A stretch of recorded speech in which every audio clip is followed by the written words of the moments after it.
ねえ、ミオからお父さんに話してくれない？そうすればまた毎日一緒にいられる。 자, 여기 이혼을 하기로 한 부모와 그들의 자식인 소녀가 있는데요. 이 소녀의 이름은 미오이며 부모의 이혼을 자식인 미오가 받아들이기엔 너무나도 어려우며 받아들이기도 힘든 사실이었죠. 그렇게 엄마의 손을 뿌리치고 도망친 미오를 반기는 것은 ごめん。いらっしゃい。つけてみるかい？ 사람의 형태가 아닌 무엇인가가 말한다! 자, 아무튼 미오는 굉장히 평범하지만 활발한 성격을 가지고 있으며 그렇기 때문에 저희와는 다르게 등교하면서 인사를 받아줄 친구 또한 있기 마련이죠. 그리고 무엇보다 사랑에 빠진 소녀이기도 하고요. 하지만 살짝 미오의 애정 표현이 좀 과한 게 엉덩이로 엉덩이를 부딪히는 스킨십을 하거든요. 만약 저희였다면 이만한 보상도 없다며 바닥을 기어 다니겠지만 상대방의 표정을 봐서는 그닥 좋아 보이지는 않네요. 아무튼 상대방의 이름은 히노데라고 하며 대놓고 미오를 무시하거나 싫어하는 티를 팍팍 내는 캐릭터예요. 그럼에도 미오는 조금의 빠꾸 없이 스트레이트 사랑을 보여주기도 하고요. 솔직히 이런 모습을 보면 참 미오가 불쌍하다고 생각이 들 수밖에 없는데 봐봐요, 아침에 목소리 들었다고 저 연병을 떴는데 걱정이 안 되는 게 더 이상하다니까요? 아무튼 이런 심정은 친구 또한 마찬가지인지 미오에게 안타깝다고 전하는데 미오는 또 女で一番日の出と仲いいのは私だよね。 전형적인 정신병 아니 사랑에 빠진 소녀의 모습을 하고 있죠. 미우는 히노데의 어느 모습이 좋나는 질문에 비가 오던 축제날 단둘이 꼭 붙어 있었다고 하는데 심지어 볼에 뽀뽀까지 했다고 하네요. 이렇게까지 사이가 좋았다면서 히노데는 어째서 이렇게나 쌀쌀 맞은 걸까요? 알겠다! 궁합이 안 맞... 아무튼 그렇게 친구와 헤어진 미유는 집으로 돌아가는데 어느 한 할머니가 걱정을 하기 시작하죠. 아무래도 이혼한 집에 자식이다 보니 새엄마에 대해 걱정이 많으신 것 같은데 그러던 그때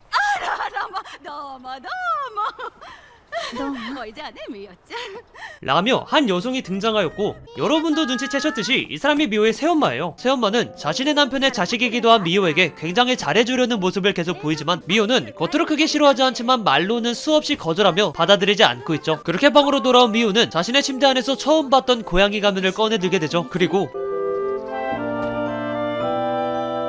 고양이가 되어 산책을 시작합니다. 그렇게 고양이가 된 미호가 향한 곳은 당연히 히노데의 집이었는데 히노데는 놀랍게도 아버지가 안 계십니다. 아니 패드립이 아니라 진짜 안 계세요. 그렇기 때문에 자신의 고등학교 진학에 대해 아무것도 쓰지 않은 히노데는 어머니에게 구박을 받기 마련이었죠. 유일하게 자신의 아들이니 집안을 먹여 살려야 한다는 얘기였는데 아직 중학생밖에 되지 않은 히노데에겐 그저 멀고도 어려운 얘기일 뿐이죠. 그런 히노데는 집이라는 굴레에 나와 어느 한 고양이를 찾고 있는데요. 그 고양이는 정말 놀랍게도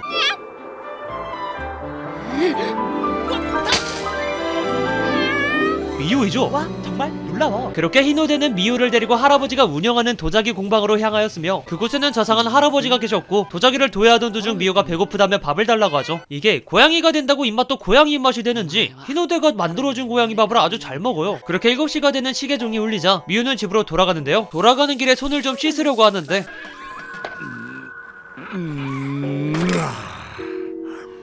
처음 해봤던 그 가면 장수를 만나게 돼요. 모자를 쓰고 있어 몰랐지만 고양이였나 보네요. 모자 장수는 고양이의 가면을 매우 잘 활용하고 있는 미호에게 고양이의 삶을 선택하고 자신의 인간 가면을 달라고 하는데 만약 그렇게 인간 가면을 주게 되면 평생 고양이로 살아야 하죠. 아무리 고양이가 주인의 삶을 산다고 하지만 전 차라리 집사로 살겠습니다.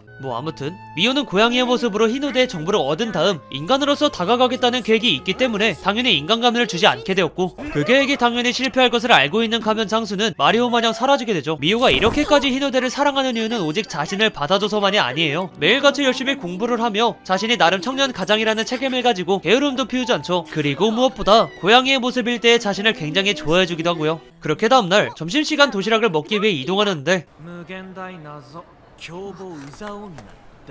자신의 뒷담을 하는 쓱을 놈들을 발견하게 돼요. 그래도 이딴 거 전혀 신경 쓰지 않는 미호는 자기 갈 길 가려고 하지만 이 쓱을 놈들은 멈추지 않고 히노데까지 뒷담을 하기 시작해요. 아무리 자신을 욕하는 건 상관없어도 자신의 썸남을 욕하는 것은 용서할 수 없는 미호는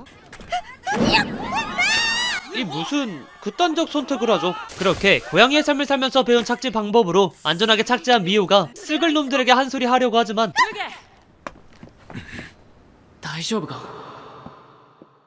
히노대의 한마디로 인해 쌓여있던 분노는 순식간에 녹아들고 소녀의 마음만 남게 되죠. 히노대 또한 자신을 왜 이 정도까지 몸을 던지는 미호를 보며 양호실에 데려다주는 것은 물론 같이 점심을 먹기로 하고요. 그렇게 아주 그냥 미호는 행복하게 점심 식사를 하게 되고 저희는 그걸 보면서 혼자 밥을 먹고 나서 집으로 돌아온 미호는 오늘도 어김없이 새엄마의 자상함을 무시한 채 방으로 들어가게 돼요. 그리고 점심 식사 중 히노대의 미소를 본 미호는 다시 한번 미소가 보고 싶은 나머지 고양이로 변신해 히노대를 찾아가게 되고요. 그렇게 곧바로 히노대를 찾아가게 되었지만 히노대가 그렇게나 좋아하던 도자기 공방에 문을 닫는다는 소식을 듣게 돼요. 그렇기 때문에 히노대는 기운 없이 침대에 누워있게 되고요. 이런 모습을 바라보는 미호는 고양이로서도 인간으로서도 도움이 될 수 없었습니다. 히노대의 슬픔은 미호 자신의 슬픔이기도 하기에 미호는 집으로 돌아와도 슬픈 상태 그대로였는데요. 그럼에도 히노대의 곁에 있고 싶었는지 다시 한번 고양이가 되어 히노대를 찾아가게 되죠. 그렇게 공방에서 도자기를 만들고 있던 히노대를 발견한 미호는 히노대와 단둘이 있게 되는데요. 히노대는 미호가 지금 고양이의 형태를 하고 있기 때문에 자신의 고민을 다 털어놓게 되죠. 히노대는 할아버지처럼 도자기 장인이 되고 싶었지만 공방을 이어갈 수 없게 되어 꿈을 접어야만 했죠. 만약 자신이 미호처럼 당당하게 말을 할 수 있었다면 라는 후회와 함께 말이죠. 하지만 미호 또한 자신의 마음을 전하지 못하는 공통점이 있었기 때문에 자신이 도움이 되고 싶다고 얘기하지만 역시 히노대에게 그녀의 마음은 닿을 수 없었습니다. 그렇게 집으로 돌아온 미호는 마음이 닿지 않는 고양이의 형태가 아닌 인간의 형태가 되어 도움을 주기 위해 러브레터 같은 응원의 메시지를 적은 후 다음날이 되어 히노대에게 건네게 되는데요. 그리고 그 러브레터를 쓰글 놈들이 발견하여 그대로 훔쳐 읽기 시작하죠. 학창시절이 떠올라서 리뷰가 불가능할 정도로 손발이 떨리긴 하지만 뭐 참아 보자고요. 썩을 놈들은 힘이 되기 위해 쓴 편지를 마치 연애 편지를 공개 처형하듯이 읽기 시작했고 이 고백을 받을 거냐는 쓰글 놈들의 말에 히노대는 나 좀 내버려 두라며 미호가 굉장히 싫다고 얘기하고 편지를 구겨버리죠. 이 말을 들은 미호는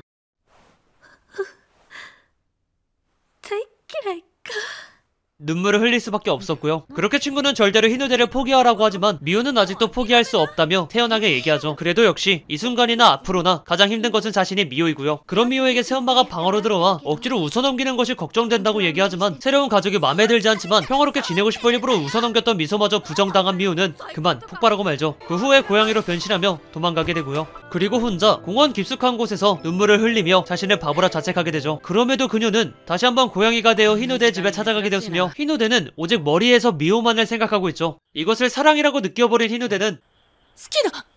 라고 고양이인 미호에게 연습을 하였으며 그동안 히노대에게 사랑해라는 말을 듣고 싶었던 미호는 드디어 그 꿈을 이루게 되고요. 하지만 고양이 이기에 사랑해라는 말을 들을 수 있었다 생각해버린 미호는 가면 장수에게 그만 이야 도와? 자신의 가면을 넘겨주게 돼요. 그리고 다시 인간이 되기 위해선 완전히 고양이가 되기 전에 인간 가면을 써야 하며 완전한 고양이가 되기까지 조금의 시간이 걸린다고 하네요. 그 시각 학교에서는 실종된 미호를 찾기 위해 절친과 히노대를 불러냈으며 이 둘 또한 전혀 아는 것이 없었기에 별 소득 없이 반으로 돌아가게 되죠. 그리고 돌아가면서 초등학교부터 친구였던 절친은 미호에 대해 얘기해주는데 분량상 짧게 얘기하자면 미호는 어렸을 때 엄마가 가출을 한 이후부터 늘 가면을 쓴 채 밝은 척 살아갔다고 하네요. 이 얘기를 들은 절친과 히노대는 학교를 빠져나와 미호를 찾기로 했으며 미호가 절친을 발견하긴 했지만 절친은 히노대가 기차역으로 갔다는 말을 남기고 선생님의 차를 타 학교로 돌아가죠. 그 후에 미호는 히노대의 집에서 히노대를 기다리고 있었으며 히노대는 집에 오자마자 미호를 찾기 위해 곧바로 다시 나가게 되죠. 물론 미호도 따라가게 되고요. 완전 미호 없는 미호 찾기 대소동이긴 한데 미호는 그러면서 자신이 주위 사람들에게 얼마나 소중한 사람이었는지 깨닫게 돼요. 그리고 결국 찾지 못한 히노대는 고양이인 미호를 앞에 두고 반드시 사과해야겠다고 얘기하게 되고요. 하지만 무게. 하이. もっとあいつに優しさがよかったやれば 미호는 점점 고양이가 되어가고 있었죠. 그렇게 시간이 지나고 분명 고양이여야 했던 미호가 사람이 되어 있었습니다. 물론 고양이 형태의 미호도 여기 존재하고 있고요. 그렇습니다. 사실 사람의 형태를 하고 있는 저 무엇인가는 키나코だよね正解 기나코라고 하는 그러니까 이 집에 있었던 고양이죠. 기나코라고 하는 고양이는 새엄마로 인해 굉장히 행복하게 살았지만 고양이로서의 수명이 얼마 남지 않아 인간이 되어 새엄마의 딸로서 살아가기로 한 것이죠. 하지만 조건으로 가면장수와 자신의 인간인 미호의 수명을 반씩 나눠 갖는다는 조건이죠. 그렇게 고양이인 미호는 고양이에게만 보이는 길을 따라 반대편이라는 곳으로 향했으며 인간인 기나코는 집에서 하염없이 자신을 기다리는 새엄마 그리고 눈물 자국이 보이는 새엄마를 발견하게 되죠. 이런 새엄마를 보고 현타 개씨게 온 인간인 기나코는 곧장 히노대를 찾아갔으며 ので私のことどう思ってる好きか 걔 노빠꾸 스트레이트 고백을 박아버리죠. 그러고는 俺のことからかってんだ 자신이 사실 고양이라는 것을 알려주죠. 그리고 기나코는 하얀 고양이가 사실 미호이며 미호에 숨겨져 있는 사정까지 다 알려주고 히노대만의 미호를 구할 수 있다고 얘기하죠. 그러고는 반대편으로 히노대를 끌고 가게 되고요. 자, 반대편이라는 곳은 오직 고양이만 보이고 고양이만 사는 세계인데요. 고양이인 미호는 그곳에서 가면 장수를 찾아보지만 전혀 찾을 수 없어 보이죠. 하지만 あんた半分人間だな。顔取られたんだろ。 어느 한 고양이의 도움으로 어느 한 술집을 가보니 이곳은 감염장수에게 인간의 가면을 빼앗긴 고양이들의 모임이었죠. 그 시각 인간이 기냐코는 히노데에게 고양이 가면을 씌워 반대편이 보이도록 하였는데 감면장수가 그 둘을 가둬버리죠. 그리고 감면장수는 미호의 앞에 나타나 약속의 장소에서 수명을 받는 의식을 치르자고 하지만 주위에 인간이었던 고양이들이 도와주게 되며 그곳을 빠져나오게 돼요. 그렇게 고양이들의 도움으로 미호는 히노데를 만나게 되었고 재빠르게 인간의 가면을 받아 인간으로 돌아가려고 하는데 어째서인지 인간으로 돌아갈 수 없었죠. 그렇게 바로 감면장수가 돌아와 미호를 데리고 도망을 갔으며 히노데와 기나코는 곧장 따라가게 되죠. 그리고 미호는 아직 마음 깊숙한 곳에 아직 인간이 되고 싶지 않다고 생각한 나머지 인간이 되지 못했다고 하네요. 그 후에 미호는 가까스로 감면장수의 품을 벗어나게 되었고 뒤따라오던 히노데와 다시 한번 재회를 하게 되지만 감면장수가 다시 이 둘을 납치하여 재단에 올려놓음으로써 미호뿐만 아니라 히노데의 수명까지 받아가기로 하죠. 그리고 그곳에서 いやなくなってなくてもどっちでもいいけど無下がいなかったら俺は困る 히노데가 진심을 말하게 되며 미호는 인간이 되고 싶다는 생각이 들게 되죠. 그리고 그때 인간이었던 고양이들이 다시 한번 감면장수를 아예 제압을 하고 나서야 히노데는 미호에게 猫じゃない無下に好きってちゃんと言いたいんだそれでまた笑ってる顔が見たい 자신의 진심을 말하게 되며 이 둘은 서로의 마음을 확인하게 되죠. 그 후에 이 둘은 반대편에서 빠져나와 미호는 인간으로 돌아오게 되었으며 둘이 어색하지만 확실하게 손을 잡은 채 다시 한번 사랑한다 고백을 하게 되며 이야기는 끝이 나게 됩니다.